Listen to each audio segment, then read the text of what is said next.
வரலாற்று மன்னர்களின் சுவாரஸ்ய தகவல்கள். இன்னைக்கு நம்ம பார்க்க போறவர் மன்னர் சமுத்திரகுப்தனின் அரசவை கவிஞர் அரிசேனன். பண்டைய இந்தியாவின் மிகவும் சக்தி வாய்ந்த மன்னர்களின் ஒருவரான சமுத்திரகுப்தனின் அரசவையில் பணியாற்றினார் அரிசேனன். அரிசேனன் ஒரு பிரபலமான சமஸ்கிருத கவிஞரும் இசைக்கலைஞரும் ஆவார். நம்ம கும்கி சேனலை சப்ஸ்கிரைப் பண்ணுங்க, மறக்காம பெல் பட்டன் அமுத்திடுங்க. அரிசேனன் 4ஆம் நூற்றாண்டைச் சேர்ந்த சமஸ்கிருத கவிஞர். பனேஜியர் மற்றும் அரசவையில் மாமன்னர் சமுத்திரகுப்தரின் முதல் அமைச்சராக பதவி வகித்தார்.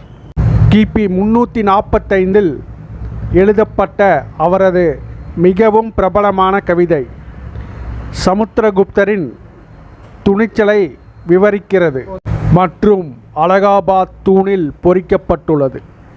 அவரது அறியப்பட்ட கல்வெட்டுக்களில் குறைந்தபட்சம் ஒரு பனேஜெரிக் ஆக எழுதப்பட்டுள்ளது. பனேஜெரிக் என்றால் அரசரை புகழ்ந்து எழுதுவது. சமுத்திரகுப்தரின் புகழ்பெற்ற அலகாபாத் தூண் கல்வெட்டை இயற்றியவர் இவர்தான். இந்த கல்வெட்டு சமுத்திரகுப்தரின் படையெடுப்புகள் மற்றும் வெற்றிகளை பற்றி விவரிக்கிறது. அரிசேனன் மன்னர் சமுத்திரகுப்தரின் போர் மற்றும் அரசியலின் மகத்தான சாதனைகளை பாராட்டும் கவிதைகள் மற்றும் கல்வெட்டுக்களை எழுதினார்.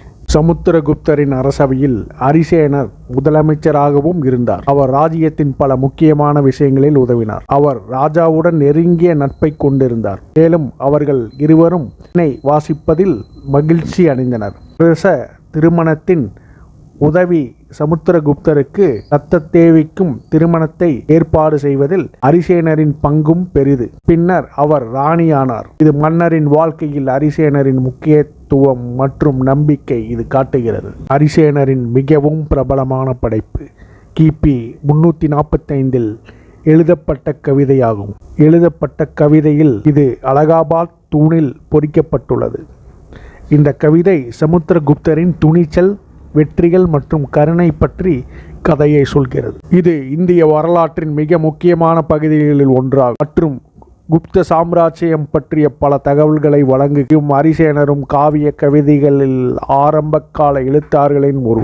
இது உரை, நடை மற்றும் வசனம் இரண்டையும் உள்ளடக்கிய சமஸ்கிருதத்தில் ஒரு சிறப்பு வகை கவிதை. அவரது எழுத்து பாணியில் பின்னர் சுபந்து மற்றும் பானா போன்ற பிற பிரபல எழுத்தாளர்களின் படைப்பும் காணப்பட்டது. அரிசேனரின் பிற எழுத்துக்கள் பல படைப்புகள் அரிசேனரால் அல்லது அதே பெயரில் உள்ள கவிஞர்களால் எழுதப்பட்டதாக கூறப்படுகிறது. இவற்றில் பின்வருவன அடங்கும்: அபப்ரம்சா, தர்ம பாரிக்ஷா, கற்பூர பிராகரா, பிரஹத் கதகோசா, ஜகத் சுந்தரி, யோக மாலதிகாரா, அஷ்டநிகாதா ஆகியன ஆகும். அரிசேனனின் படைப்புகள் குப்த பேரரசின் வரலாற்றை புரிந்து கொள்ள மிகவும் முக்கியமான ஆதாரங்களாக உள்ளன. சரி நேயர்களே, மீண்டும் ஒரு சுவாரஸ்ய தகவலுடன் உங்களுடன் மீண்டும் இணைகிறேன். நன்றி, வணக்கம்.